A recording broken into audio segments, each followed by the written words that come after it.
ప్రధాన యాజకులు అందరూ కూడా ఈ యొక్క ఎఫోదుని ధరించి ప్రత్యక్ష గుడారంలో ఆ దేవాలయంలో అతి పరిశుద్ధ స్థలంలో ప్రవేశించినటువంటి చరిత్ర మనకి కనబడుతూ ఉంది.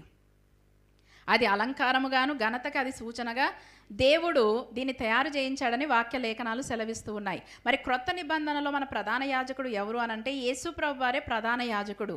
మనందరము కూడా రాజులైన యాజక సమూహం అని దేవుని వాక్యము సెలవిస్తూ ఉంది. మనకి ప్రధాన యాజకుడు ఒకరే, ఆయనే ప్రభు అయినటువంటి క్రీస్తు. మరి ఆ ప్రధాన యాజకుడికే అలంకారమైన ఘనతైన చెందవలసి ఉన్నదన్న విషయాన్ని మనము గమనించాలి. మన నిమిత్తము ప్రాణం పెట్టింది యేసు ప్రభు వారు, మన శాపాన్ని కొట్టివేసింది యేసు ప్రభువారు, సిలువలో మన కోసం వెల చెల్లించింది యేసు ప్రభువారు. కాబట్టి ఆ రోజున ప్రధాన యాజకునికి కలిగినటువంటి ఘనత, వస్త్రముల ద్వారా కలిగిన ఘనత కంటే కూడా యేసు ప్రభువారు మరణాన్ని జయించి ఆయన పొందినటువంటి జయము ఏదైతే ఉందో దానిని బట్టి యేసు ప్రభువారికి కలగవలసిన ఘనత ఇంకా అధికముగా ఉండాలి.